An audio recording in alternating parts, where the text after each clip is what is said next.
Recorded Books presents Grendel by John Gardner, narrated by George Guidall.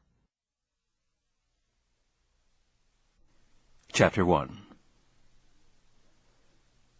The old ram stands looking down over rock slides, stupidly triumphant. I blink. I stare in horror. "Scat!" I hiss. "Go back to your cave. Go back to your cowshed, whatever." He cocks his head like an elderly, slow-witted king, considers the angles, decides to ignore me. I stamp. I hammer the ground with my fists. I hurl a skull-sized stone at him. He will not budge. I shake my two hairy fists at the sky, and I let out a howl so unspeakable that the water at my feet turns sudden ice, and even I myself am left uneasy. But the ram stays. The season is upon us. And so begins the 12th year of my idiotic war. The pain of it, the stupidity. Well, I sigh and shrug, trudge back to the trees. Do not think my brains are squeezed shut like the ram's by the roots of horns. Flanks a-tremble, eyes like stones, he stares at as much of the world as he can see, and feels it surging in him, filling his chest as the melting snow fills dried-out creek beds, tickling his gross, lopsided balls, and charging his brains with the same unrest that made him suffer last year at this time, and the year before, and the year before that. He's forgotten them all. His hind parts shiver with the usual joyful, mindless ache to mount whatever happens near. The storm piling up black towers to the west, some rotting, docile stump, some spraddle-legged ewe. I cannot bear to look. Why can't these creatures discover a little dignity? I ask the sky. The sky says nothing, predictably. I make a face, uplift a defiant middle finger, and give an obscene little kick. The sky ignores me, forever unimpressed. Him, too, I hate. The same as I hate these brainless budding trees, these brattling birds. Not, of course, that I fool myself with thoughts that I'm more noble. Pointless, ridiculous monster, crouched in the shadows, stinking of dead men, murdered children, martyred cows. I am neither proud nor ashamed, understand, one more dull victim, leering at seasons that never were meant to be observed. Ah, sad one, poor old freak. I cry and hug myself, and laugh, letting out salt tears, hee-hee, till I fall down, gasping and sobbing. It's mostly fake. The sun spins mindlessly overhead. The shadows lengthen and shorten as if by plan. Small birds, with a high-pitched yelp, lay eggs. The tender grasses peek up, innocent yellow through the ground, the children of the dead. It was just here, this shocking green, that once, when the moon was tombed in clouds, I tore off sly old Athelgard's head. Here, where the startling tiny jaws of crocuses snap at the late winter sun like the heads of baby water snakes, here I killed the old woman with the iron-gray hair. She tasted of urine and spleen, which made me spit. Sweet mulch for yellow blooms. Such are the tiresome memories of a shadow-shooter, earth-rim roamer, walker of the world's weird wall. Wah! I cry, with another quick, nasty face at the sky, mournfully observing the way it is, bitterly remembering the way it was. and idiotically casting tomorrow's nets. Arg! Yaw! I reel, smash trees. Disfigured son of lunatics. The big bold oaks gaze down at me yellow with mourning, beneath complexity. No offense, I say, with a terrible sycophantish smile, and tip an imaginary hat. It was not always like this, of course. On occasion it's been worse. No matter. No matter. The doe in the clearing goes stiff at sight of my horridness, then remembers her legs and is gone. It makes me cross. Blind prejudice, I bawl at the splintered sunlight, where half a second ago she stood. I wring my fingers, put on a long face. Ah, the unfairness of everything, I say, and shake my head. It is a matter of fact that I have never killed a deer in all my life, and never will. Cows have more meat, and locked up in pens are easier to catch. It is true, perhaps, that I feel some trifling dislike of deer, but no more dislike than I feel for other natural things, discounting men. But deer, like rabbits and bears and even men, can make, concerning my race, no delicate distinctions. That is their happiness. They see all life without observing it. They're buried in it like crabs in mud. Except men, of course. I'm not in a mood, just yet, to talk of men. So it goes with me, day by day, and age by age, I tell myself, locked in the deadly progression of moon and stars. I shake my head, muttering darkly on shaded paths, holding conversation with the only friend and comfort this world affords, my shadow. Wild pigs clatter away through brush. A baby bird falls feet up in my path, squeaking. With a crabby laugh I let him lie, kind heaven's merciful bounty to some sick fox. So it goes with me, age by age, talking, spinning a web of words, pale walls of dreams, between myself and all I see. The first grim stirrings of springtime come, as I knew they must, having seen the ram.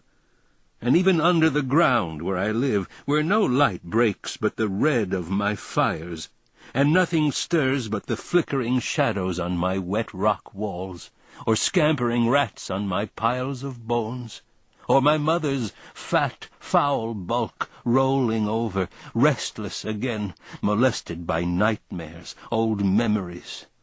I am aware, in my chest, of tuber stirrings in the black, sweet duff of the forest overhead. I feel my anger coming back, building up like invisible fire.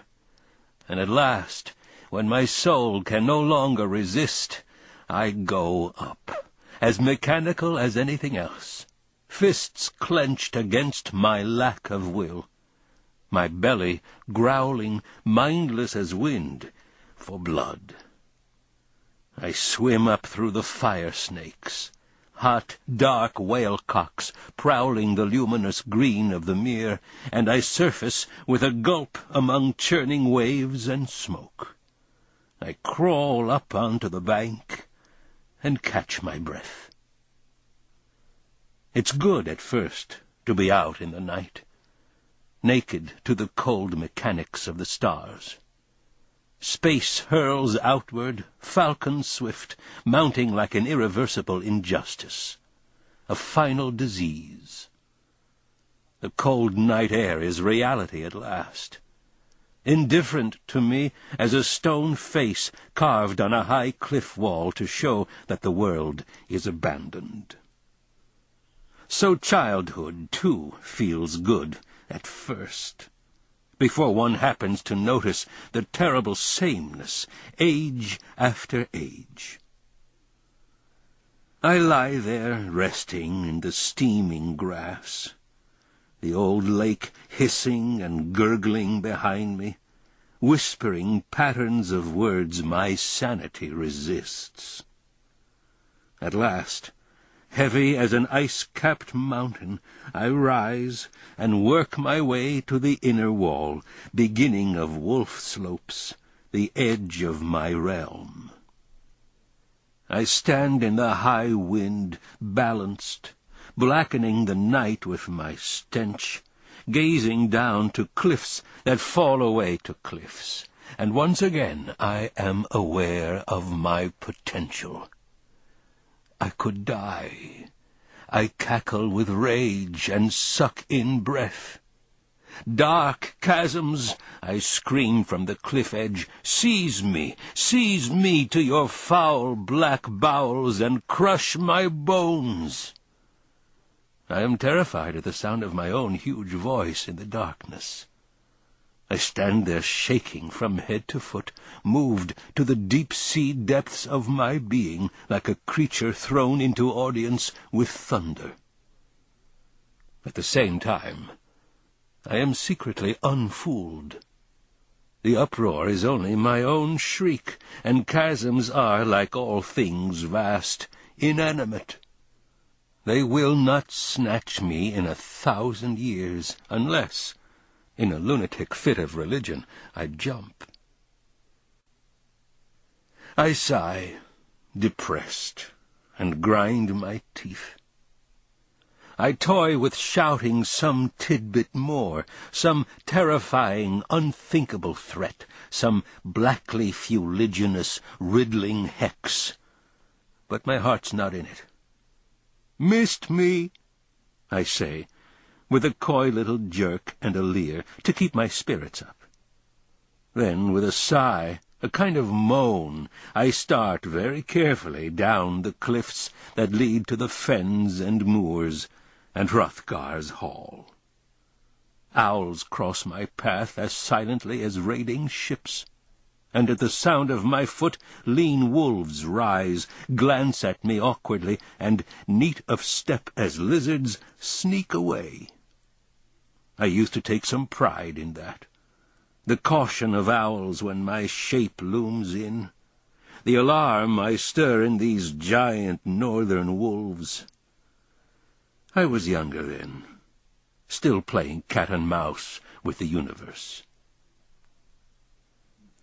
I move down through the darkness, burning with murderous lust, my brains raging at the sickness I can observe in myself as objectively as might a mind 10 centuries away.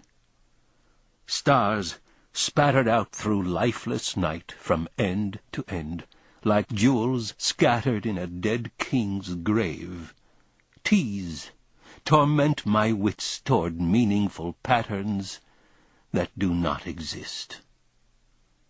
I can see for miles from these rock walls, thick forest suddenly still at my coming, cowering stags, wolves, hedgehogs, boars, submerged in their stifling, unmemorable fear. Mute birds, pulsating, thoughtless clay in hushed old trees, thick limbs interlocked to seal drab secrets in. I sigh, sink into the silence, and cross it like wind.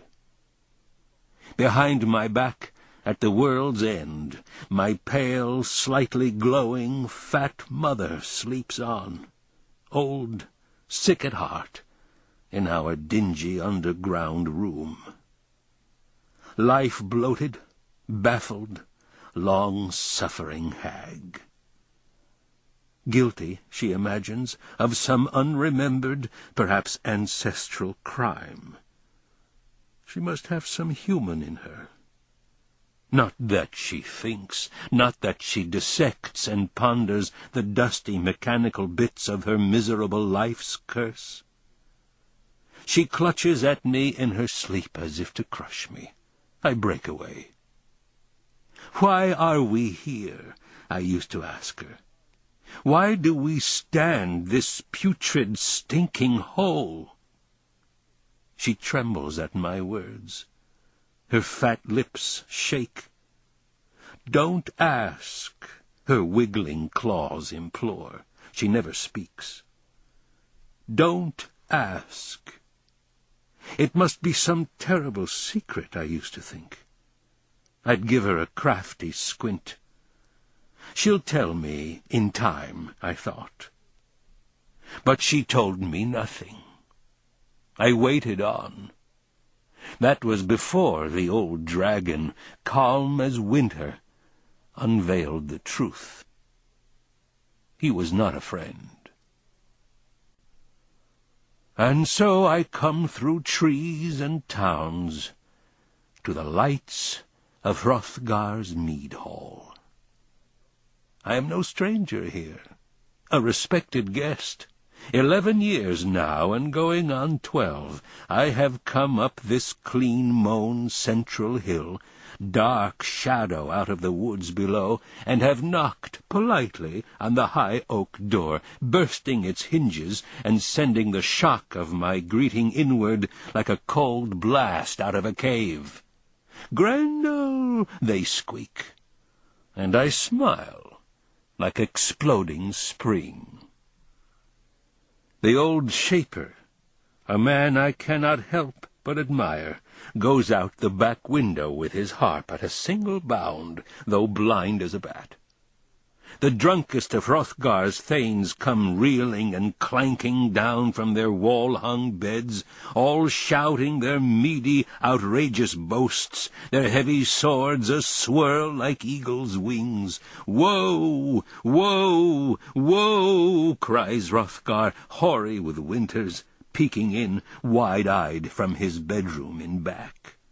His wife, looking in behind him, makes a scene. The thanes in the mead hall blow out the lights and cover the wide stone fireplace with shields. I laugh, crumple over. I can't help myself. In the darkness I alone see clear as day. While they squeal and screech and bump into each other, I silently sack up my dead and withdraw to the woods. I eat and laugh and eat, until I can barely walk, my chest hair matted with dribbled blood. And then the roosters on the hill crow, and dawn comes over the roofs of the houses, and all at once I am filled with gloom again. "This is some punishment sent us," I hear them bawling from the hill. My head aches. Morning nails my eyes. "Some god is angry," I hear a woman keen. "The people of Shield and Herogar and Hrothgar are mired in sin." My belly rumbles, sick on their sour meat. I crawl through blood-stained leaves to the eaves of the forest, and there peek out. The dogs fall silent at the edge of my spell, and where the king's hall surmounts the town, the blind old shaper, harp clutched tight to his fragile chest, stares futilely down, straight at me. Otherwise nothing. Pigs root dully at the posts of a wooden fence. A rumple-horned ox lies chewing in dew and shade. A few men, lean, wearing animal skins, look up at the gables of the king's hall, or at the vultures circling casually beyond. Hrothgar says nothing. Hoar-frost-bearded, his features cracked and crazed. Inside I hear the people praying, whimpering, whining, mumbling, pleading to their numerous sticks and stones. He doesn't go in. The king has lofty theories of his own. Theories, I whisper to the blood-stained ground. So the dragon once spoke. They'd map out roads through hell with their crackpot theories. I recall his laugh. Then the groaning and praying stop, and on the side of the hill the dirge slow shoveling begins. They throw up a mound for the funeral pyre, for whatever arms or legs or heads my haste has left behind. Meanwhile, up in the shattered hall, the builders are hammering, replacing the door, for it must be the 50th or 60th time, industrious and witless as worker ants, except that they make small, foolish changes, adding a few more iron pegs, more iron bands, with tireless dogmatism. Now, fire. A few little lizard tongues, then healthy flames reaching up through the tangled nest of sticks. A feeble-minded crow could have fashioned a neater nest. A severed leg swells up and bursts, then an arm, then another, and the red fire turns on the blackening flesh and makes it sizzle, and it reaches higher, up and up into greasy smoke, turning like falcons at war play, rushing like circling wolves up into the swallowing, indifferent sky. And now, by some lunatic theory, they throw on golden rings, old swords, and braided helmets. They wail, the whole crowd, women and men, a kind of song, like a single quavering voice. The song rings up like the greasy smoke, and their faces shine with sweat and something that looks like joy. The song swells, pushes through woods and sky, and they're singing now as if by some lunatic theory they had won.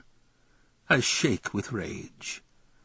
The red sun blinds me, churns up my belly to nausea, and the heat thrown out of the bone fire burns my skin. I cringe, clawing my flesh, and flee for home.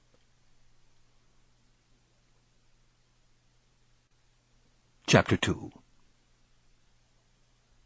Talking, spinning a spell, pale skin of words that closes me in like a coffin. Not in a language that anyone any longer understands. Rushing, degenerate mutter of noises I send out before me wherever I creep, like a dragon burning his way through vines and fog. I used to play games when I was young. It might as well be 1,000 years ago. Explored our far-flung underground world in an endless war game of leaps onto nothing. Ingenious twists into freedom or new perplexity, quick whispered plottings with invisible friends, wild cackles when vengeance was mine. I nosed out in my childish games every last shark-toothed chamber and hall, every black tentacle of my mother's cave. And so came at last, adventure by adventure, to the pool of fire snakes. I stared, mouth gaping. They were grey as old ashes, faceless, eyeless. They spread the surface of the water with pure green flame. I knew, I seemed to have known all along, that the snakes were there to guard something.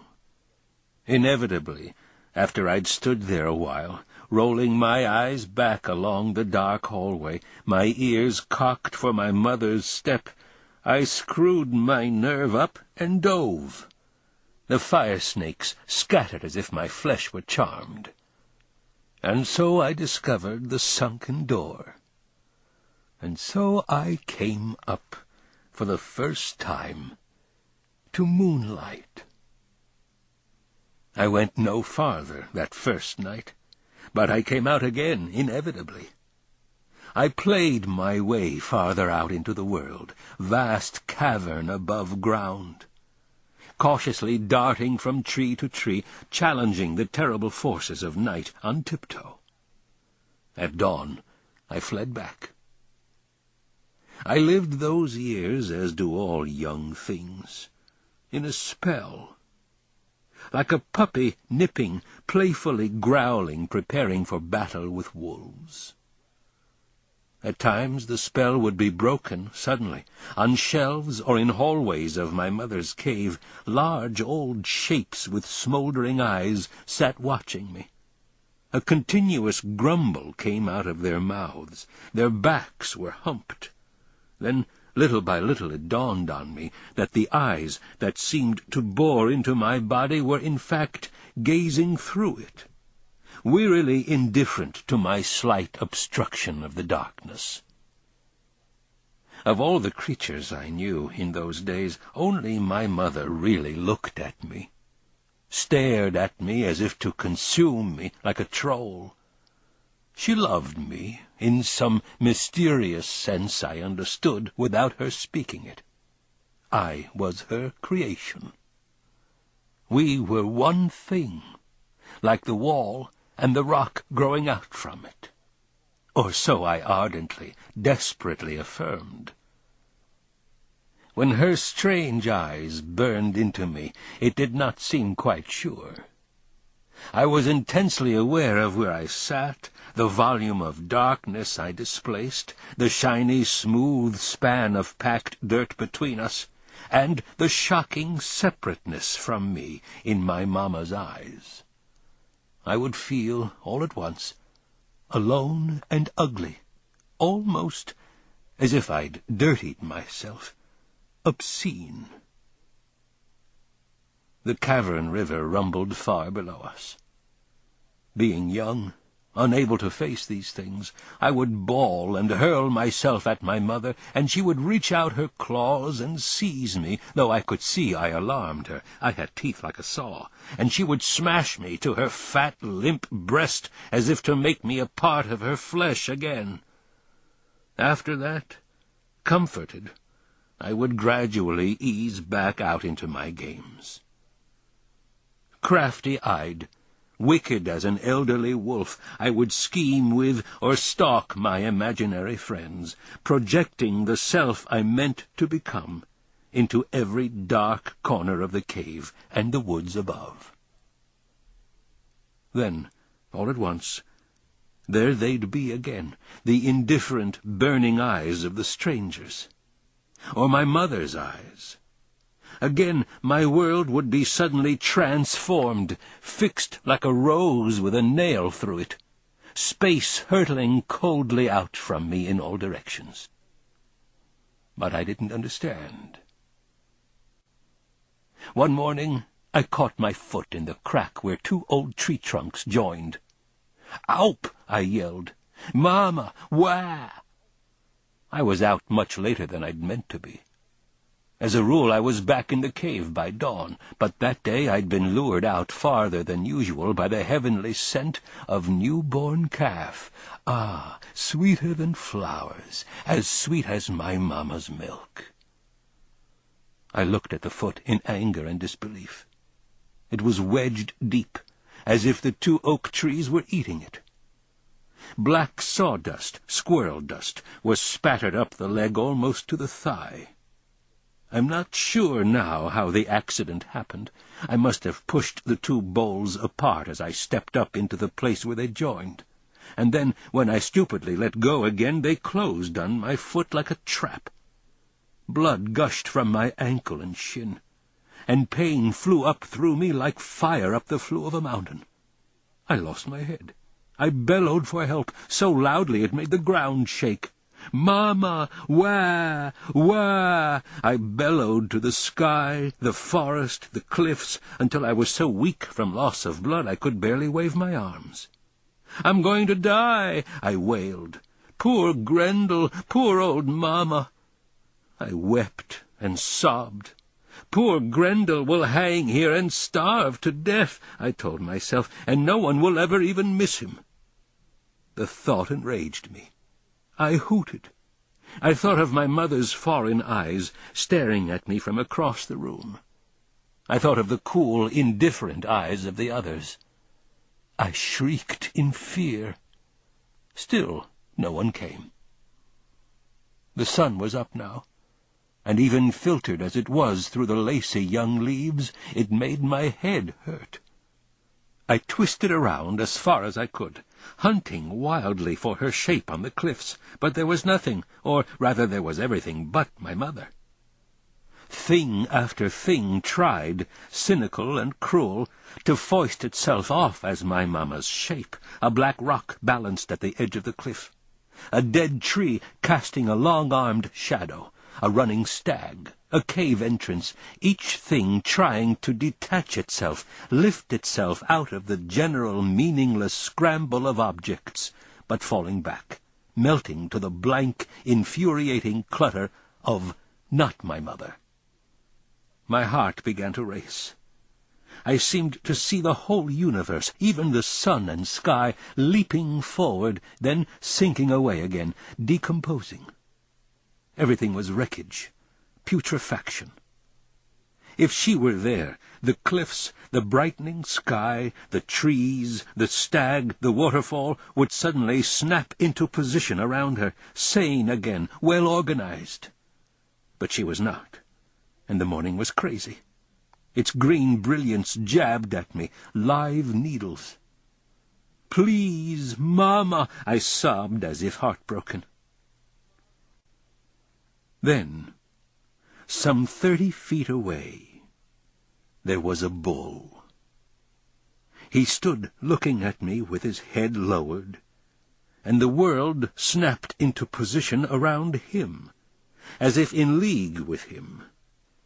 I must have been closer to the calf than I had guessed, since he'd arrived to protect it. Bulls do such things, though they don't even know that the calves they defend are theirs. He shook his horns at me, as if scornful.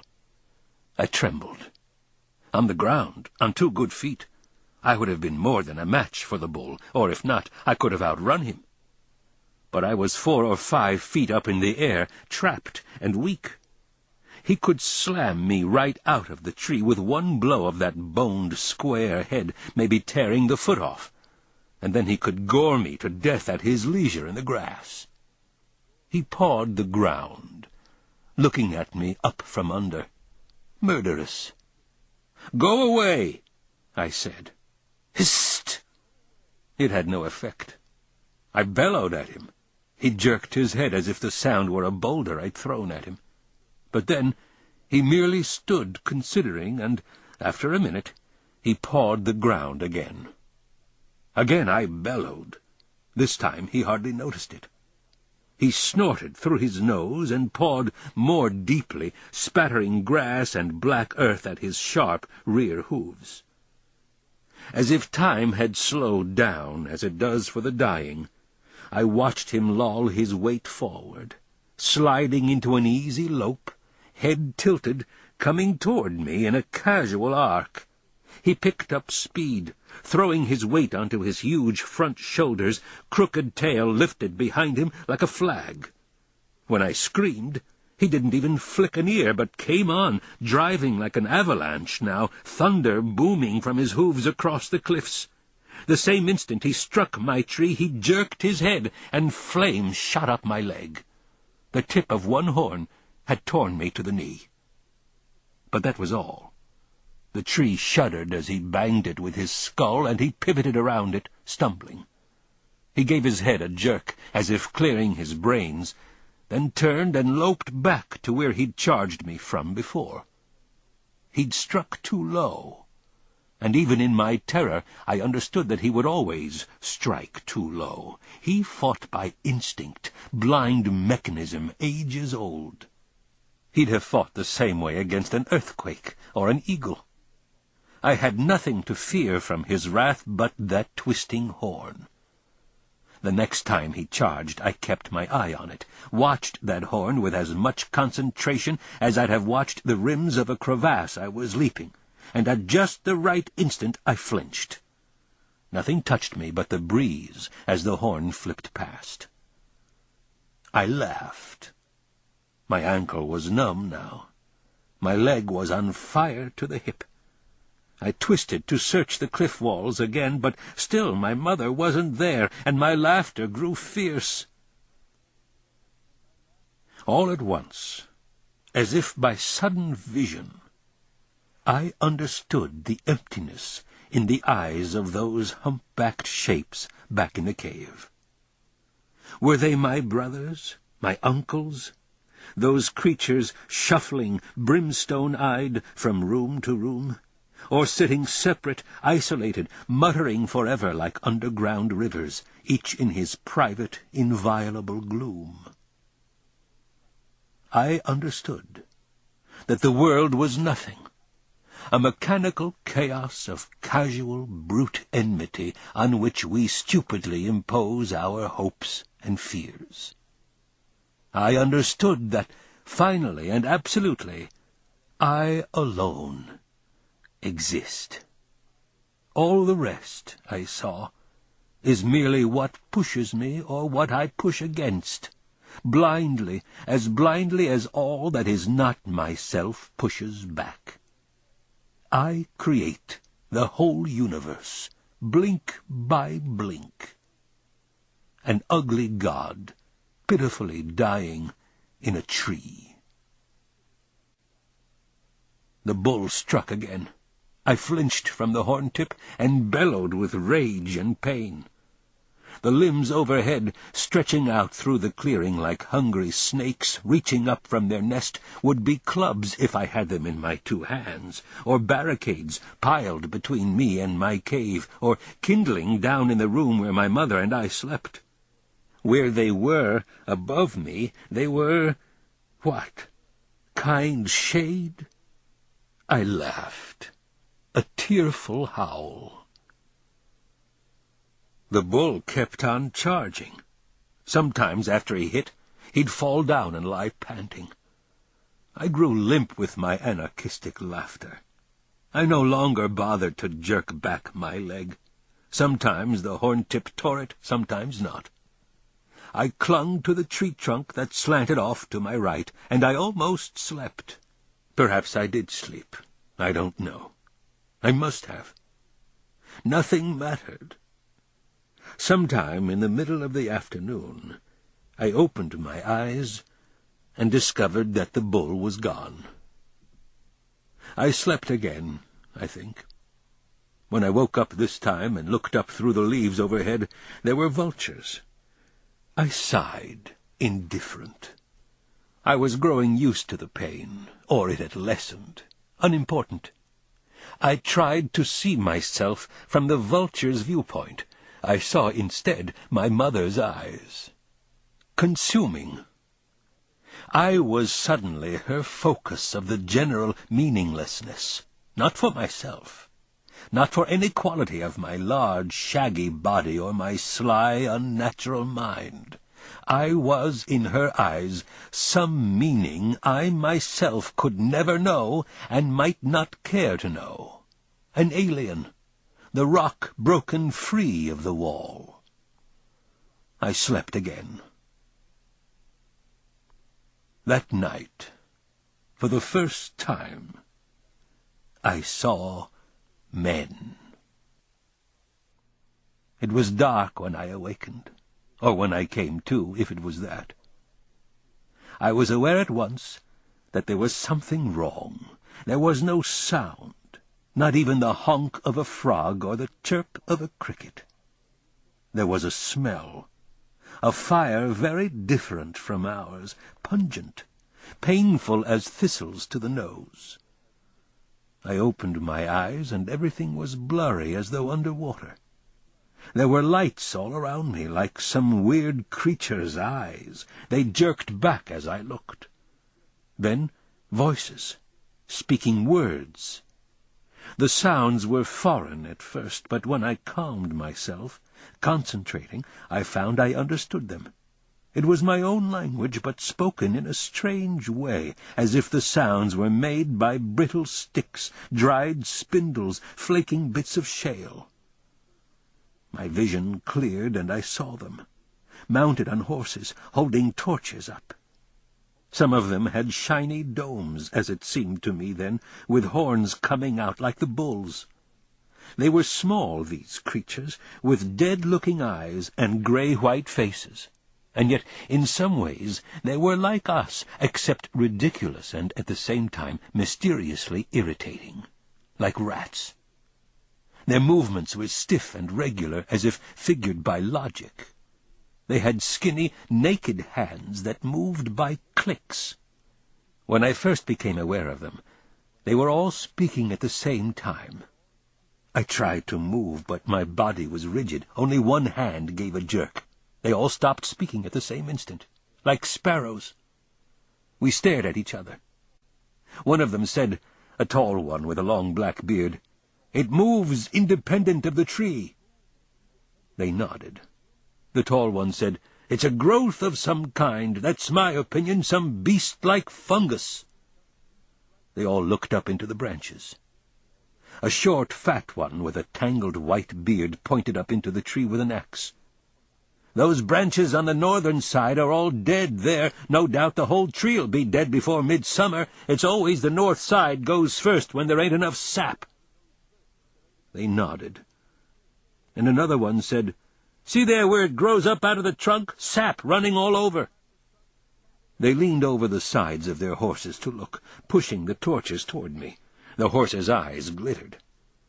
"Have to close that up if we're going to save this tree," the tall one said. The others grunted, and the tall one looked up at my eyes, uneasy. I couldn't move. He stepped down off the horse and came over to me so close I could have swung my hand and smashed his head if I could make my muscles move. "It's like blood," he said, and made a face. Two of the others got down and came over to pull at their noses and look.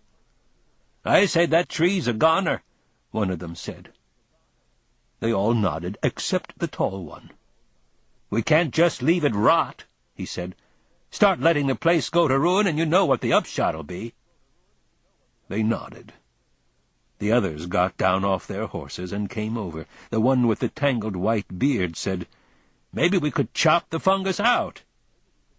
They thought about it. After a while the tall one shook his head. "I don't know. Could be it's some kind of a oak tree spirit.